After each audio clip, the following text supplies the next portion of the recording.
Hi, this is Jason McCarthy at Wycombe Wanderers, and you're listening to Wycombe Sound. The Wycombe Wanderers Show. Welcome to the latest edition of the Wycombe Wanderers Show. I think week 6, series 5. Yes. Anyway, I think it's about this time we stop counting usually, so that'll be it for the counting now. I hope you're well and enjoyed your international break and looking forward to the return of football on Saturday, of course. Northampton away, a 12:30 kickoff. I know, we'll get used to those. Also, the return of Tuesday night football next week as well. So when next we speak, we'll have had 2 games, whereas when last we spoke, we didn't have too much to look forward to. Coming up this hour, we've got our match briefing from Phil in a few moments' time. We'll reflect on the big news of the week. No, not the tech launch of a new well-known mobile phone.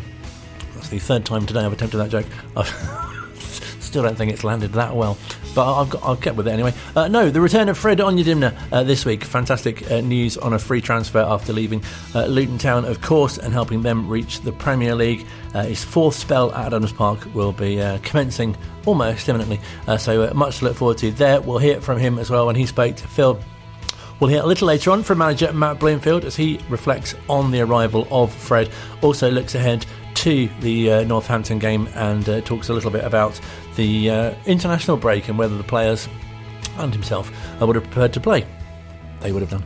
Also, we'll hear from Captain Jack Grimmer. He'll be joining us live, and we'll hear from another captain and a midfielder and an assistant manager and manager briefly as well. They're all the same person. Keith Ryan joins us as part of our reflections on 30 years in the Football League. Very much looking forward to that.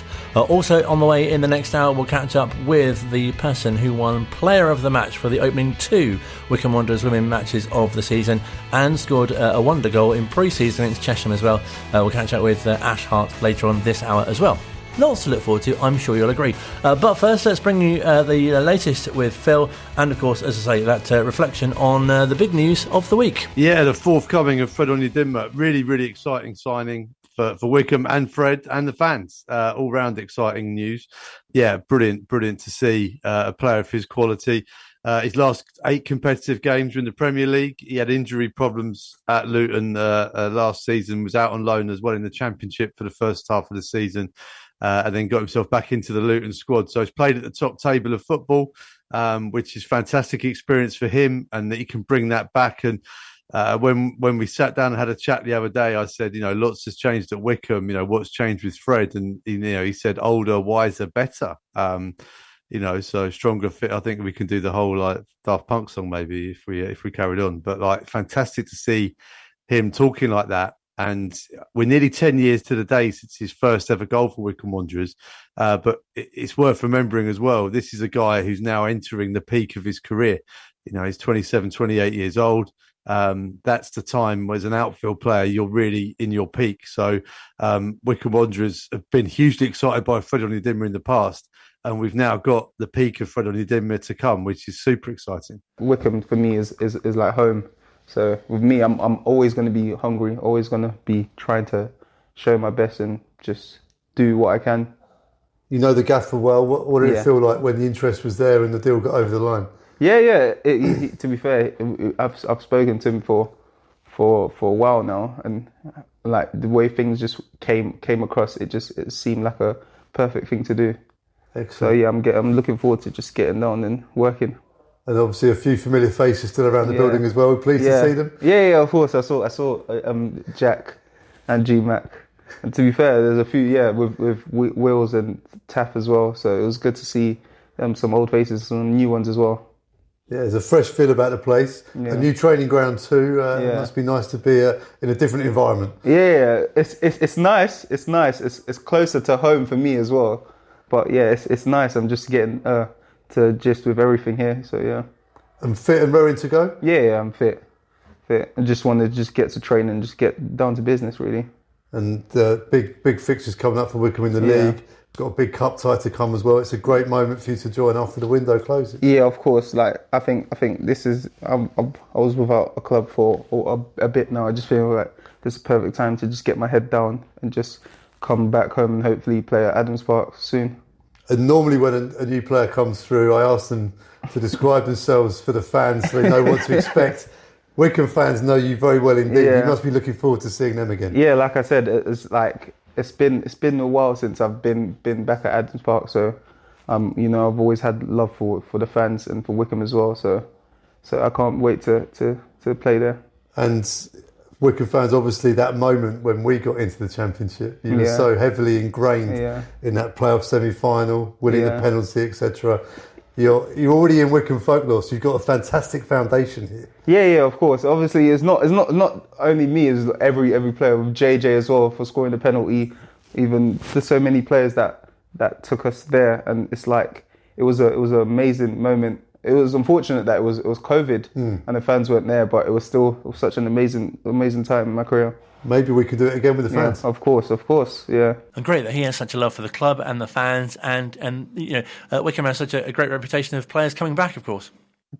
Yeah, and obviously, as I said, a lot's changed. So Matt Bloomfield in charge now, but then, of course, he was the skipper and teammate of Fred Onyedinma many times in the last 10 years as well.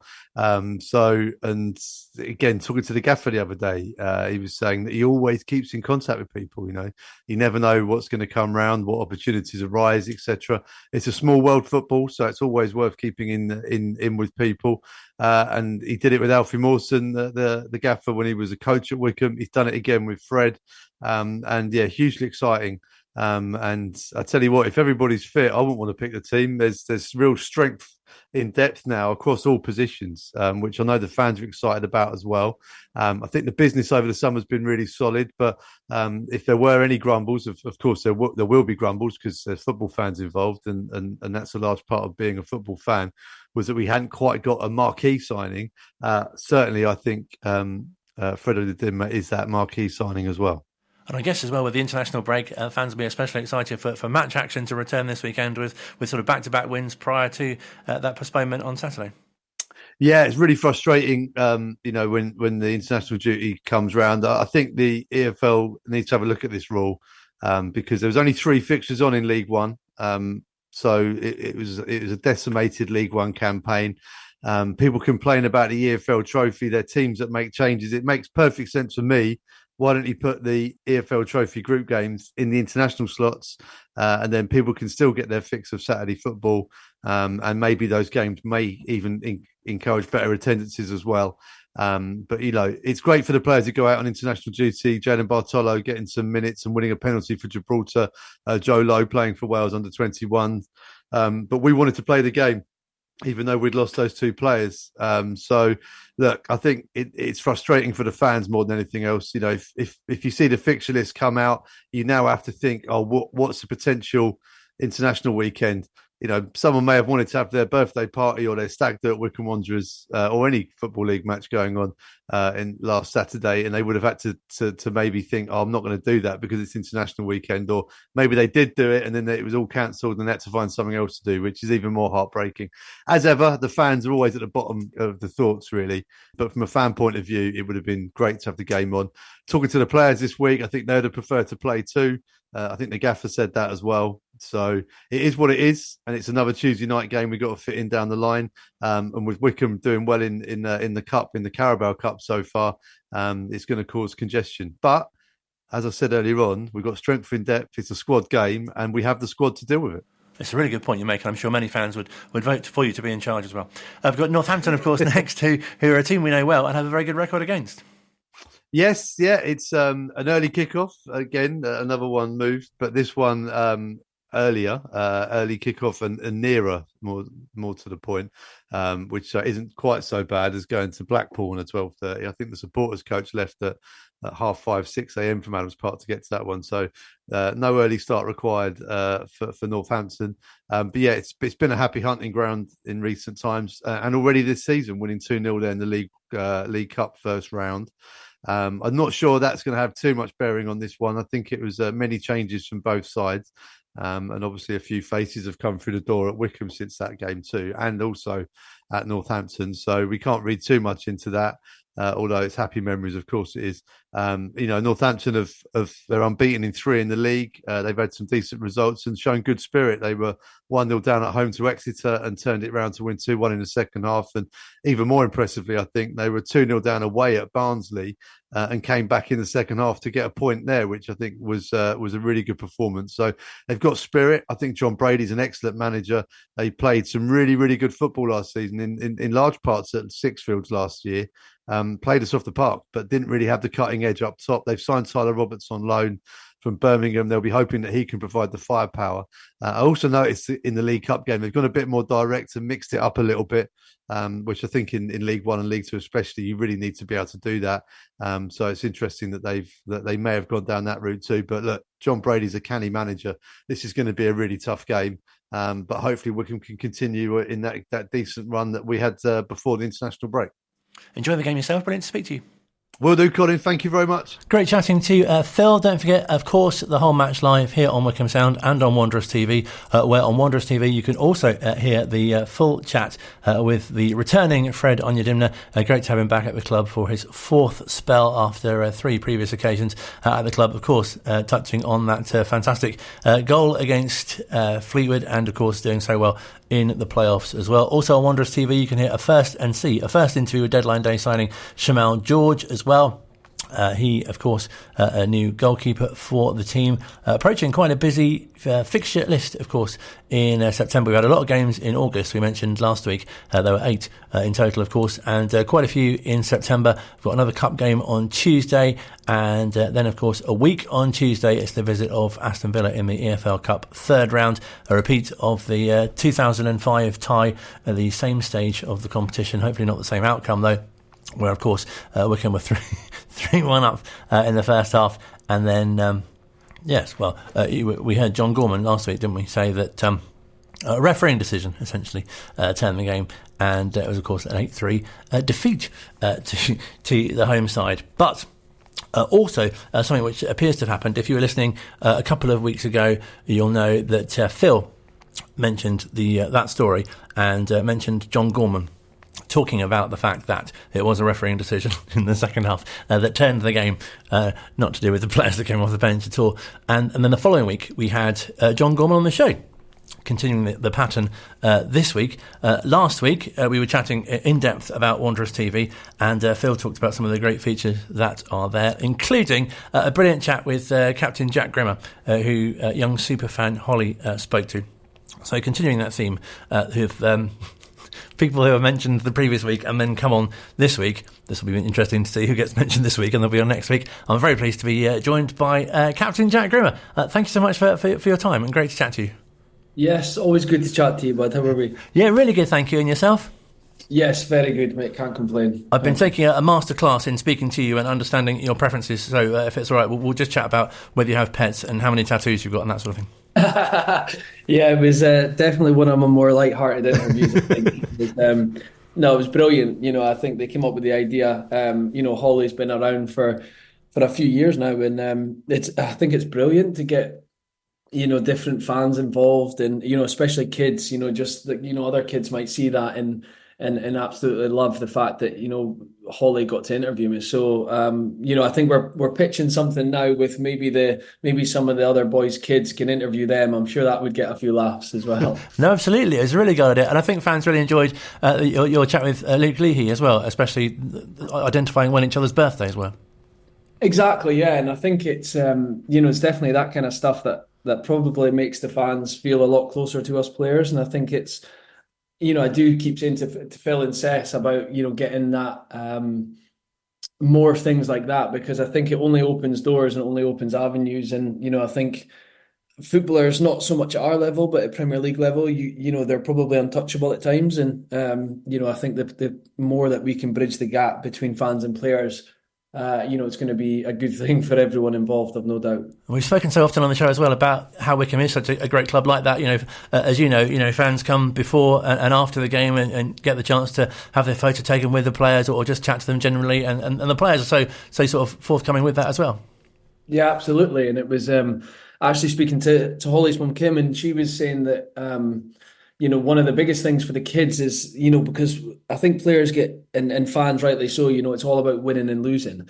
and you go out there every weekend, and you're basically your weekend is reliant on whether you win or lose. But I was speaking to them, and you ask a kid what's their best part of it, and it might have been a high five from a player, or getting a photo with a player, or signing something, or the atmosphere, and it's so beyond just the result. And I think it was a big learning curve for us players to really know the value that you can place just by doing some simple gestures. I think sometimes that probably gets overlooked, through one thing or another, but not forgetting that we were all probably those kids that idolized the players that we were watching. So it's, I think it was a great interview, and like you said with Lukey as well, doing a bit of banter back and forth, it just shows you, I think, the squad's getting closer to that together feeling that we know that Wycombe is all about.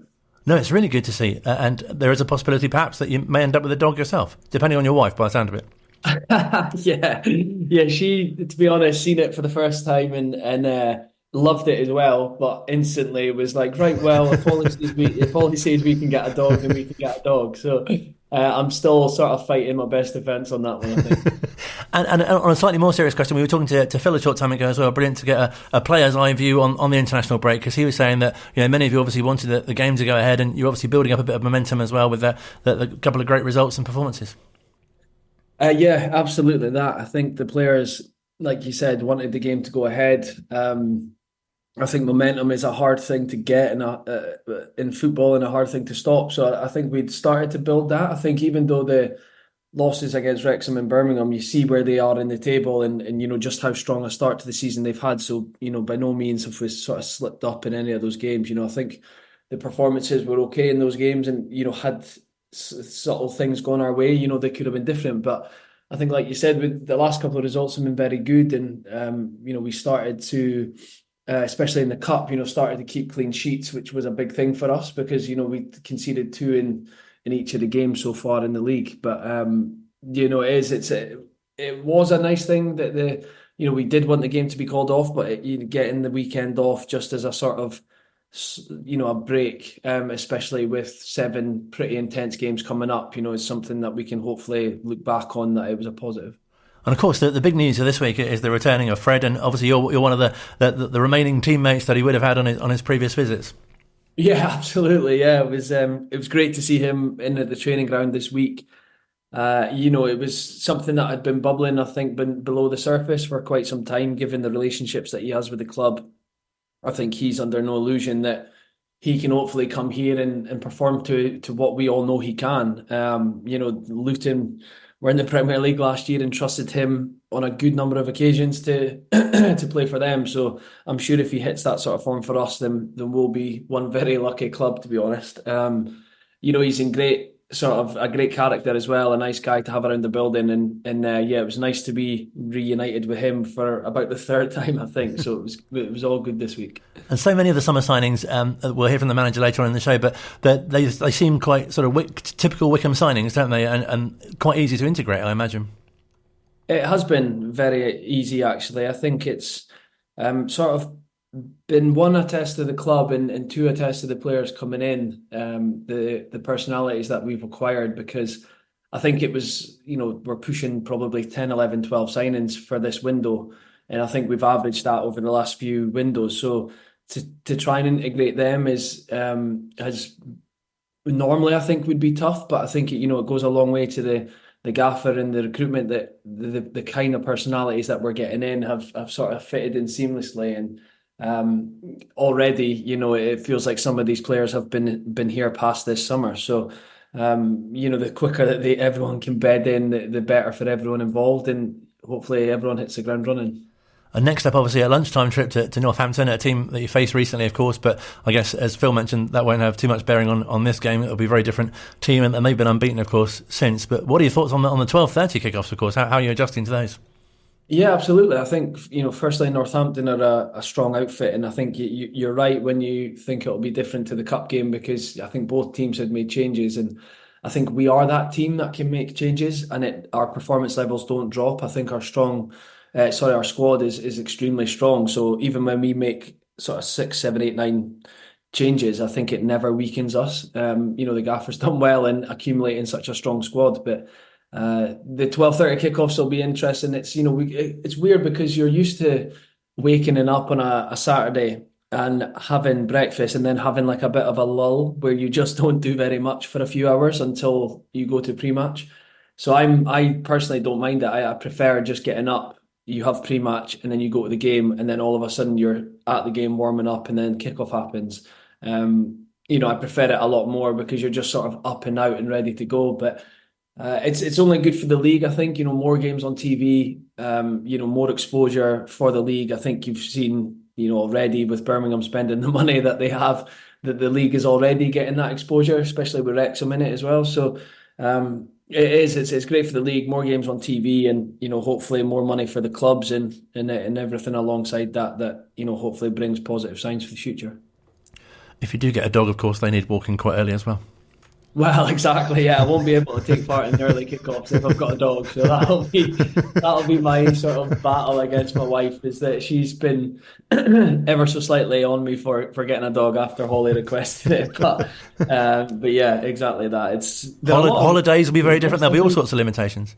Honestly, Joe Jacobson got a dog last year, and honestly, they're a lot of work. I think it's. People underestimate probably how hard they are. They're just as tough as kids, I would imagine. So, but yeah, so thankfully that's going to be my argument to thankfully pushing it off. I think we've got that covered. Welcome to a new dog section on the show. Also, I think, again, we'll hear from the manager on it, but it's fantastic that you've got such good competition for places. And as you say, such a strong squad as well now that if there are, injuries like you suffered last season, then, players can come in and really, take their opportunities. Yeah, absolutely. The gaffer wants a strong squad and a big squad. If anything, it only causes probably more headaches for him. But I think he felt that the back end of last season, we rotated the team quite heavily and our form never ever dipped off. And I feel like he thinks that we are at our strongest when we make some changes every game. Just a freshen of the legs, and I think it's a real. Plaudits to him and the coaching staff that you managed to coach not just 11 players, but you managed to coach 18, 20, 25 players of all playing in a similar way that when they come in and are called upon that they're ready to do that. And, it's about managing the changing room because obviously everyone wants to play every minute of every game. We're all sort of competitive individuals, but it's about putting the team first as best we can and keeping that sort of ethos that's been there, especially during my time here. We've always had a team first mentality. So it's, just about trying to make sure that is instilled in us. But the boys are, as hungry as ever to get out on the pitch. I really appreciate your time. Thank you so much for speaking to us, and wish you and the team all the best for Saturday. No, I appreciate it, mate. Top man. Thank you so much. Great chatting to Jack Grimmer live on the show this week. And yes, as mentioned, keep an eye out for who's on next week, who's been mentioned. We'll chat to Keith Ryan in a few moments' time, who mentions Pep Guardiola. Perhaps we'll have him on next week. Across High Wycombe and South Buckinghamshire, and on your smart speaker. Play Wycombe Sound. This is Wycombe Sound. Still to come on this week's Wycombe Wanderers Show, we'll hear from manager Matt Bloomfield and Ashleigh Harte from Wycombe Wanderers Women as well. But first, another pattern is developing. Our ex-player guests recently have both mentioned this week's guest. You may recall when we had Glyn Creaser on, he said that he couldn't remember how old Keith Ryan was, but reckoned he had at least 10 years on him. And also last week, John Gorman said what an asset Keith Ryan was, along with Steve Brown as his assistant due to his long-serving connection with the club. I'm very pleased to say this week we can hear from Keith Ryan. Oh, lovely. Yeah, it's nice to be remembered, certainly by those couple of people that I hold have a very high regard for. Firstly, Glyn, who was a magnificent servant for the football club and a brilliant captain, the best I worked under. And secondly, John Gorman, who was an absolute pleasure to work for. He was so enthusiastic and encouraging. I learnt a lot from him as far as coaching goes, and really loved every day that I worked with him. So two great people. And fantastic to catch up with you as well, to mark 30 years of the club in the Football League. And obviously we've spoken to you before about your memories of getting promotion from the conference. And was there a point where you thought, we're quite an established Football League club now?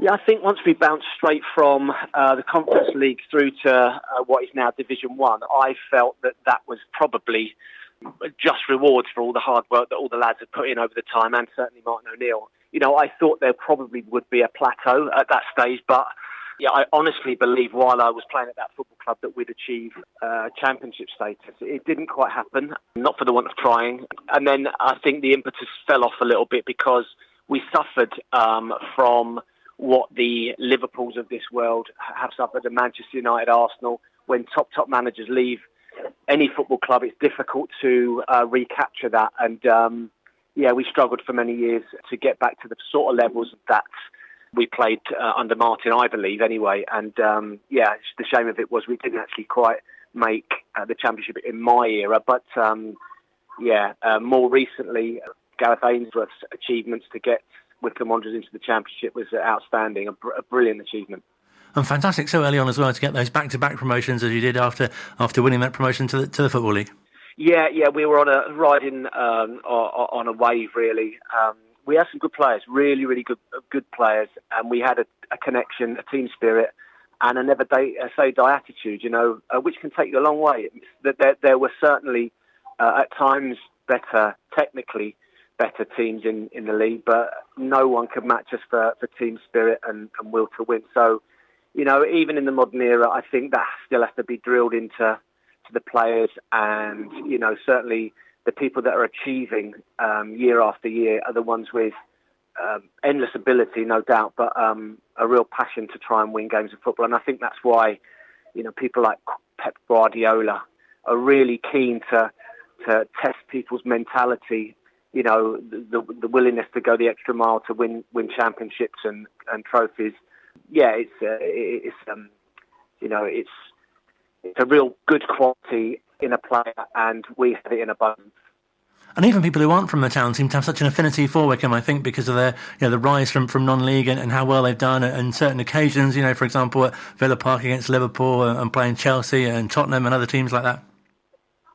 Yeah, when you talk about our Football League lifespan being 30 years, it's in real terms very short period of time, and to have those sorts of brilliant occasions in the short history of our Football League career, not discounting the brilliant success we had in the non-league, but the 30 years since we've been in the league, to have competed against such brilliant opposition. I was very lucky to be in that cup run of the 2001 season, which was incredible, really. And again, it was, I've talked about it before, we were on a roller coaster ride that year, which took us a long way.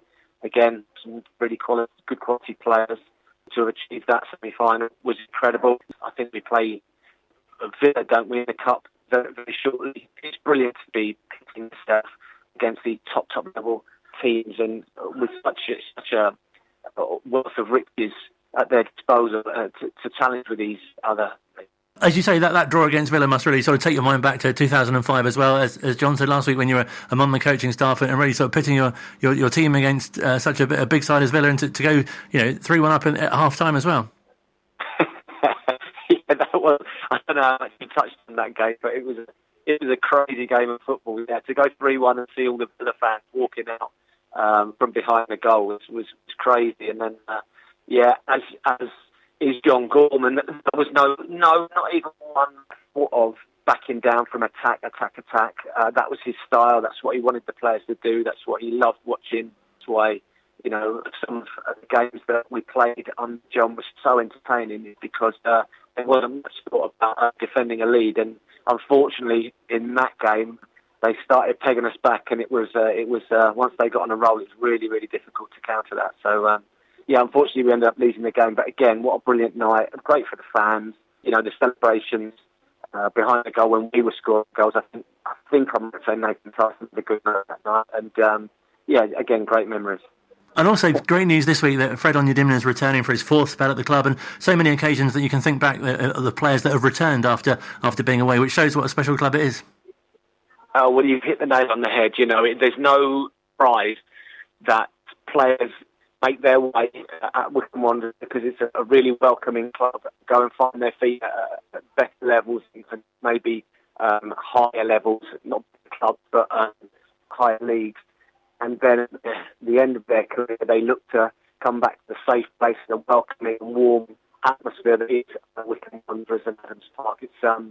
It was a brilliant. I enjoyed it. I enjoyed my time there. Everyone was, as I say, so welcoming, so supportive. The crowd have always been nothing but brilliant with me and other players. And it's really, I think it's a feather in Wycombe's cap, because the standard of player that drops down a league and ends up at Wycombe Wanderers is brilliant. And as you say, on one breath, 30 years seems like a really long time and a lifetime in many people's cases. But on the other hand, sometimes it doesn't seem that long at all. No, it's getting more the older I get. It seems like a distant memory, to be honest. But again, we talked about it earlier, didn't we? It's a very short time in the Football League. But those 30 years is tracking in some fantastic occasions, great games of football against some huge opposition. And so pleasing as well that Matt Bloomfield's back in charge and now, bringing in players that he wants to and getting the team playing the way he wants to as well.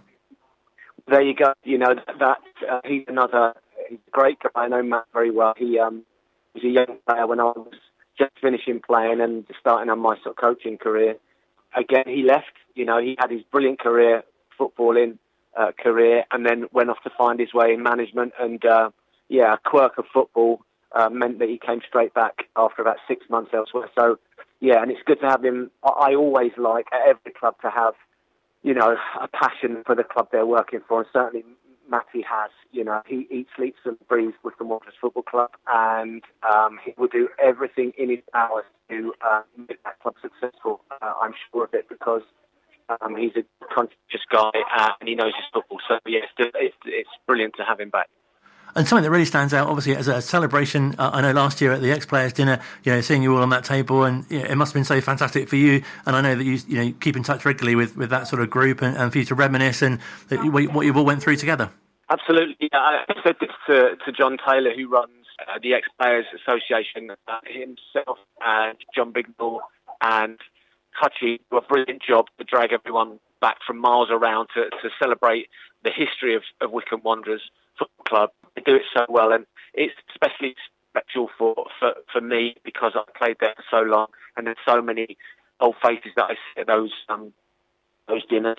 It's been a brilliant organisation for me, not only to meet up with ex-players that I played with, but the modern day players that have come after my time, and even more so the old players played in the 40s, 50s, 60s, right up to when I started. Some, again, brilliant characters have still the affection and the warmth for the football club. So, they're doing something right. The Wanderers is a brilliant brand at the moment, I think. And here's hoping the new owners can take it to another level. No, absolutely. And a real great example of that was last season when you got to speak to the current players about when the green and white shirt and how you got to explain to them, a real sense for them to, to kind of know what's gone before. Yeah. And I mean, especially me, they want to hear those stories. So, I was delighted to be asked to come down and say a few words, which was great. I think they took it in the right manner, that the players, they're again very welcoming. And I think they do understand the importance of the history and the passion that everyone has to try and drive the club forward. I mean, here's me earlier on in the conversation saying about I felt that we should probably be an established championship. I really think it would be now. There was a clip on X, the Twitter feed that showed us playing against Brentford many years ago. It's a 4-3 game, I think it was, and Garner got 2, Regis got 1, Evans got 1. Three huge characters, brilliant personalities that played for this club in the older times. And we didn't quite get the championship, but I'm convinced that with the right momentum, the right funding, the right decision making, Wycombe Wanderers can be a championship club and an established one at that. It's fantastic, isn't it, to see what progress it's made, because it doesn't seem that long ago that that people felt that it was a sort of struggling League Two club that could get into League One but would struggle there. But now, as you say, being in the Championship and now well established in League One as well. Yes, the heady days. I mean, and just I think that good days that trained up at Holmer Green, and coach would chuck us all in the back of a 16-seater minibus. There'd be boots, there'd be balls, there'd be cones, bibs, everything. Everyone in the back of the little minibus driving to get out the hills out of Wycombe. to get to Holmer Green. We'd spend 2 hours training on one pitch, sometimes water-soaked, come back in after another cup of tea and a Kit Kat.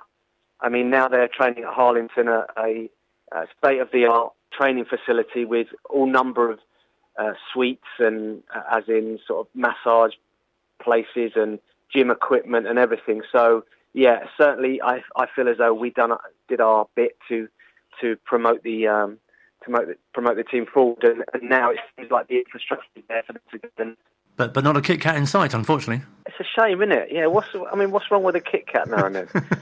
If only we'd have had the sort of dietary information that those boys had. Who knows? I heard buns were on offer at Holmer Green. Got to chat to Martin O'Neill. He said there was a couple that looked after you with buns. Yeah, exactly that. Sometimes we even had a whiskey on a Friday, but don't tell anyone. That'd be very frowned upon these days. It's been brilliant to speak to you. Thank you so much indeed for your time. All right, Colin, good to speak to you. Great chatting to you, Keith Ryan, and ahead of the dinner on the 15th of November. Next week on the show, Wycombe Wanderers legend Len Worley. Really looking forward to chatting to him. Across High Wycombe and South Buckinghamshire, and on your smart speaker. Play Wycombe Sound. This is Wycombe Sound. Final part of this week's Wycombe Wanderers Show. Still to come, we'll hear from men's manager Matt Bloomfield. But first, with our regular feature on Wycombe Wanderers Women, we'll hear from someone who's been player of the match in the opening 2 Wycombe Wanderers Women games of the season, and has already played in a number of positions as well. But first, let's chat to Ashleigh Harte about her wonder goal in pre-season. Yeah, to be fair, I was quite surprised. In that Cheshire game, we were on the back foot a little bit, and then just pulled a worldie out of the bag, and then second half did the same again. I was massively shocked, to be fair, but it is in there. It just takes a little bit of time to come out, a little bit of confidence, and the actual sort of thinking, yeah, I'll hit it and see what I get from it, basically. I was going to say, is that something that you kind of practice, or that you have in your locker and you think, oh, it'd just be the right sort of time to bring it out, or is that just more spontaneous and instinctive? I don't know. I think potentially sort of the first one was obviously probably quite spontaneous. It just thought, the way it was falling to me, I'll catch it. If I catch it right, this will go somewhere. And then after the first one, I think maybe it just gives you a new boost of confidence. I've done it a fair few times now, so I'm hoping to try and bring that into the season. I mean, Carl said he wanted more goals from me. He said that's one of the things to work on. So I'm trying. I'm hoping to deliver more as the season goes on as well. Absolutely. I remember when we spoke to you before, and it was about that you played in different positions and whether you were more suited as a defender or a midfielder. And I guess, in those respects, you wouldn't perhaps necessarily expect it to be on the score sheet that much. No, not at all, to be fair. But then all of the goals that I've put in so far have been from sort of outside of the box. So I think he's sort of saying the positions that he's playing me in, I'll still predominantly be in and around that area. So if you get the chance to catch one right, then go for it. Give it a go, basically. And has it felt especially exciting, to start this new season, especially with the new arrivals that have come in, but also the more established players as well? Yeah, to be fair, I think we've got a really good squad. Like, having joined last season, that was my first season, I feel a little bit more sort of integrated into the squad going into the second season. But a lot of the signings that we've got are very positive signings. And I think we've sort of got the ability to just keep gelling and hopefully try and make these next few weeks really positive as we try and push for what we want to obtain this season. And did it surprise you how quickly you did sort of settle in and not feel very new for very long? Yeah, I mean, by all means, I think when you turn up and you just want to play, and I sort of knew a couple of the faces, and then from there just sort of hit the ground running, and you become very integrated. I think everyone's really good people to be around, so I hope we've made the people that have come in this season feel just as welcome as what people made me. And as we touched on, very nice for you to be player of the match for the first 2 games of the season as well. A great feeling for yourself. Yeah, it must have been. I mean, it must have been the goal on the weekend that did the trick for me with that one. And then I think obviously the game before where we unfortunately didn't get the win, but I think it was just consistent sort of hard work and grinding, and for that to sort of be shown on the sideline and the manager to recognise that, it is a good feeling. Obviously, it's gutted that we didn't get the 3 points. But to come away and sort of have a little bit of pride in my performance and at least do the best that I could do in that situation is a good feeling by all means. And was it just a case of putting things right in training in the week just to get that difference and that more positive outcome this week? Oh, 100% to be fair. And they're making us work hard for sure. Been focusing on sort of a lot of building stuff and a lot of getting tight and people working together in the defensive units and things like that, and then trying to be more clinical up top. But we've had Matt's obviously come in this season, and he's been a real good attribute so far. He's working on new things with us. Him and Carl are able to split the training, take different groups and work on different areas. And sort of they're really drilling home the fitness side of things this season. We've had us running after the pre-season games, running at training, just to say, look, fitness is what makes the difference in those last sort of dying minutes. So we're really being pushed hard this season, if I'm honest. And as you touched on, I think creativity and attacking is something that the manager is looking for more of this season, and it sounds like that's something that you're all focused on as well. Yeah, no, 100%. I mean, we do have really, really creative players, and they've got the ability to sort of produce something from nothing. It's just in those crucial moments, hitting the back of the net is what we really need to focus on. And I think so far the goals that we've sort of put in the back of the net have come from different players, different areas.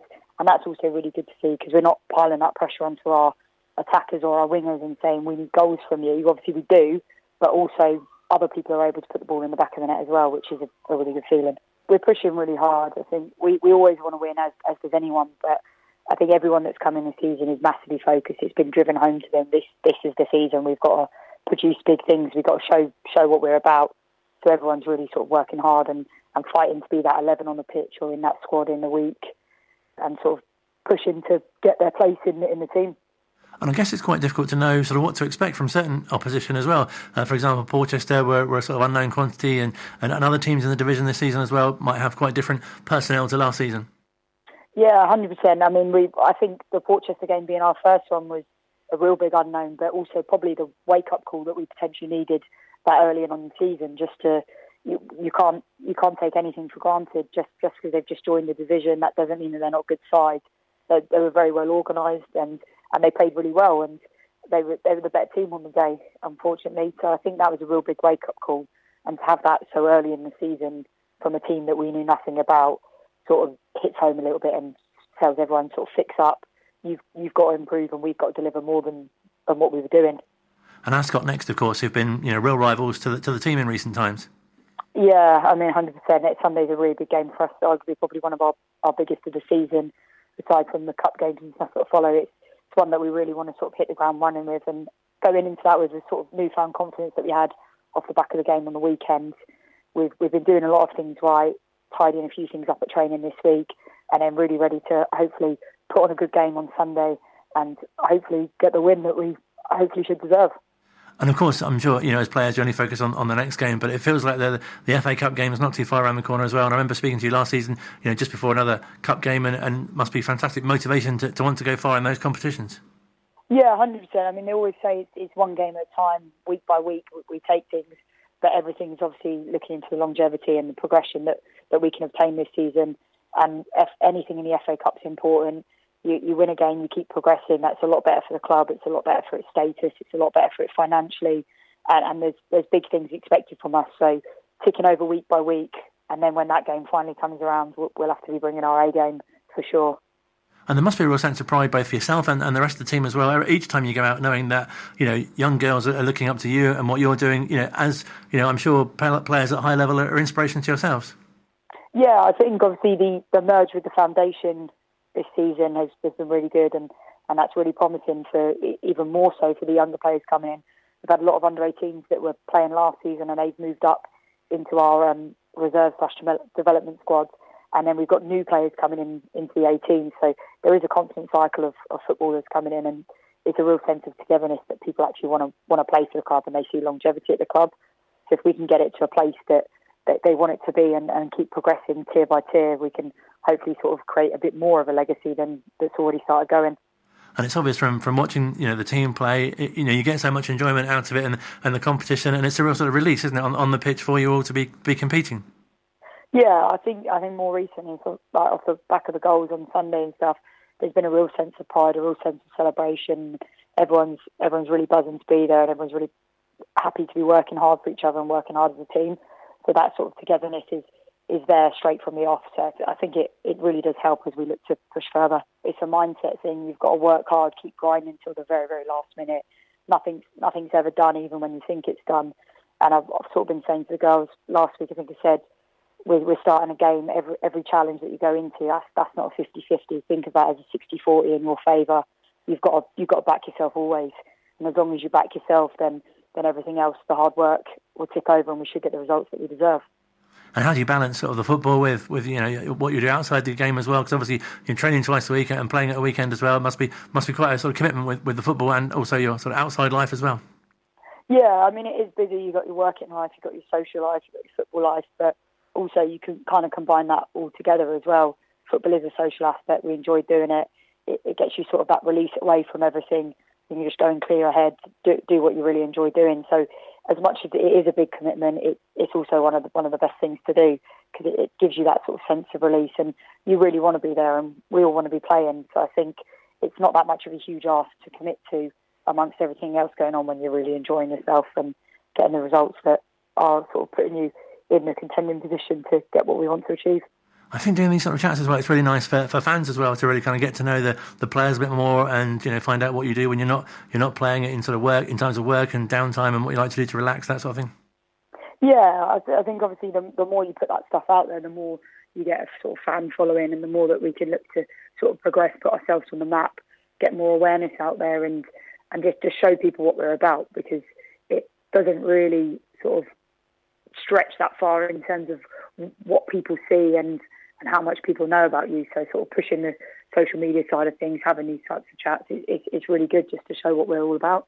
It's a really nice sort of human side, isn't it? And as you say, with the foundation being involved and development from a really young age for girls from who are just sort of starting out to hopefully getting into the first team someday themselves.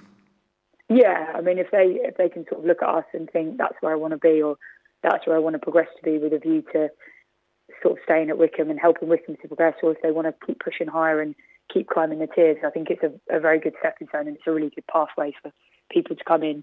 The facilities are really good, the coaching's good, and the sort of right mentality and the right ethos is there around the club. So it's a good place to sort of start your footballing career once you're sort of in that 17, 18-year-old age, and it's a good place to keep pushing to get better week by week. And really nice as well, I was going to say, for youngsters to watch you who perhaps might want to be in your position, but it seems quite unclear as to what your position is exactly. Yeah. Well, already I've played a few positions already this season, but I think that just shows if you've got versatility, you can obviously be somebody that's relied on to play in more than just one area. It's a good position to be in, because if personnel means that you've got to play a particular type of position, then you can go and do that, or if you need to adapt and go and play somewhere else, I think it can be seen as a good thing to be quite versatile. As long as you know what's required of you in each of those roles, I'm more than happy to do that job and just play as hard as I can wherever I am on the pitch. Is that something you'd say to young players, perhaps not to limit yourself to a particular position?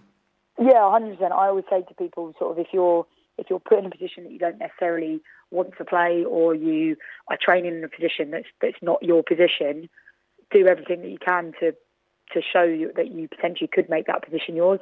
Just because you're not naturally used to playing there, that doesn't mean that you can't play there, and that doesn't mean that they don't see something in you in that position to put you there in the first place. So I think you should approach everything sort of with a head-on mentality, and if you can make a position your own, then by all means you're giving yourself a more of a fighting chance than you were beforehand. So do you set yourself kind of personal goals and targets that you'd like to achieve this season, perhaps different from last, or obviously if you've got a 100% record as player of the match, perhaps you can continue that somehow? I think I'd struggle with that one. I definitely there's a few people that will start to outshine me over the next couple of weeks. It just happens to be a 2-week good run. I think definitely for me, I've sort of said I want to try and score more this season, sort of setting individual targets, trying to aim for a certain amount of goals in the season, and then also just contributing to as much of the clean sheets as you can, and sort of at the other end as well, popping the goals in if I can. Other than that, just to work hard, stay fit, and do everything I can for the team. Great chatting to you, Ash, and watch out for another player of the match performance against Ascot this weekend. Main news, as mentioned this week, is the return of Fred Onyedinma. Here, of course, is Matt Bloomfield's take on that and how good news it is for the club. Yeah, absolutely fantastic news for the football club as a whole, for the supporters who I know think of him so highly, for the club, for the team, for the squad. I just think it's a massive boost. It's signing a player of real calibre, who was obviously playing in the Premier League a matter of 4 months ago. I just think it's a fantastic signing for us, and I'm really excited to look to work with Fred in a different manner. Obviously, he was a teammate of mine, and I thoroughly enjoyed having him as a teammate, and I'm really looking forward to working within a slightly different relationship. So, yeah, fantastic news for us. A real positive news to come out of the week. Is there much you can tell us about how that came about? Is it something that you've been trying to do for a while? I think, yeah, as with a number of teammates, ex-teammates, I've always kept in contact with Fred, as I've done a number of other people. You know, life moves on and people go to different clubs, but you keep in contact, especially those that you struck up a close relationship with. So it's always been something that's been in the background of, you know, possibly working together again someday should the opportunity arise. You know, obviously, you know, Fred, as I say, was leaving Luton in the summer and left playing in the Premier League. So he's had a lot of interest from the Championship and abroad. So it's something that's had to be patient from both sides. So, yeah, so he's had a lot of interest. We've been in discussions. We've spoken over a number of things. And I'm really, really pleased with the way it's come about and the way it's ended. You know, as a caveat to that, I guess I probably should say that we have to be patient with Fred. You know, he's not done a pre-season anywhere. He's done some individual training and a few bits and pieces. And, you know, he's an athlete of real pace and power, and we have to make sure we look after him and build him up with the right load. So just to manage everyone's expectations, I think it's right that we take our time with him and make sure he's fit and strong for the long term.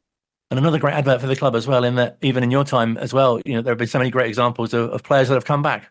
Yeah, look, you know, Colin, we're very, very fortunate I'm very fortunate to work for a special football club, a club that gets under people's skin and really kind of affects their lives and their families. And, you know, I think it's not a surprise that players want to come back whenever they leave, and they love coming back. And Fred's another example of that. Was that 3 or 4 times he signed here, I think. There's been a number of those examples over the years. People have moved on to a higher league and gone and done their thing, and then, you know, when the timing's right, you know, come back because it fits and it makes people feel comfortable. We make people feel at home and play their best football. So, yeah, I think Fred's another example of that. And looking into the weekend, what's the build-up been like? Because I guess there's some dissatisfaction, I guess, from yourself and the players as well, that I think they wanted the Mansfield game to go ahead last Saturday. Yeah, I don't think anyone really wanted a break, but it's the game. Mansfield were well within their rights to postpone the fixture, which they did.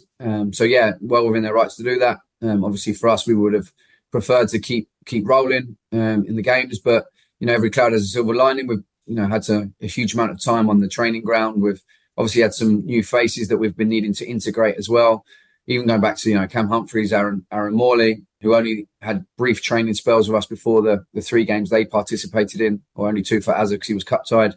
And then we've had, you know, Sham and Caleb since, and Fred. So, yeah, whilst we've lost out on a game situation, we've been able to have some real quality time on the grass with the boys at the training ground. So we've tried to make the most of that whilst we can, because we're now entering a really busy 3-week period where we play 7 games and we have to be ready to attack them heavy. And with the new arrivals, it must be such great competition for places as well. Yeah, huge. Yeah, absolutely huge. I think that, you know, and with the competition, drives standards in training. It drives motivation to be the best you can every day. So the boys have trained really, really well for 2 weeks now. So, yeah, we need to be, you know, I mentioned it at the end of last season. During the autumn-winter spell, we had sort of 11 and 12 injured and ill at that point, and it really affected our results. Second half of the season, we had a squad that was at it. It meant for some awkward conversations for myself at times, leaving people out of the team or out of the squad even. But what it meant was when we went Saturday, Tuesday at the end of the season, we were able to rotate and stay fresh and be at it for all of those games. And I think you saw the fruition of that with our results. So we want to make sure that we're at it and we're fresh for each game. And for that, you need to have a competitive squad. And Northampton next, of course, a team that you've only faced recently and have such a great record against as well. Yeah, Northampton have obviously been unbeaten since we played a few weeks ago. John's done a great job there over a number of years now, getting them promoted, getting them secure into League One last season. He's done an incredible job, and we know we're in for a real tough game. They've had, you know, like I say, they've been unbeaten since we played them in the Cup. So, yeah, we know we're in for a tough afternoon on Saturday, but we look forward to the game. And of course, exciting for fans, as you say, with so many games, you know, 8 in the last month and a busy September as well, and a great opportunity, obviously, with the lunchtime game for fans to travel as it's not too far, and then some big home games to come as well. Yeah, absolutely. You know, and with the new signings and with the fresh faces, gives the fans some freshness to look forward to and look forward to seeing these new players for us. And whilst we're trying to integrate them, we've had a squad that have gone second half of last season and done incredibly well and started off this season really solidly, I think. if I'm honest. First 4 league games, we've been in all 4 and been solid in that. With the help of hindsight, Blackpool could have been even better with the sending off and the offside goal. So, we're kind of content with how the first month went, and we're looking forward to building on that, and we're hungry for some more. Great chatting to Matt Bloomfield. Of course, you'll hear the whole match live here on Wycombe Sound and on Wanderers TV. If you're not going to Sixfields, it's a 12:30 kickoff. As mentioned a little earlier on, got that Tuesday night cup game as well, and the Villa game in the Carabao Cup on the horizon as well. Do you have a fantastic week? Many thanks for listening.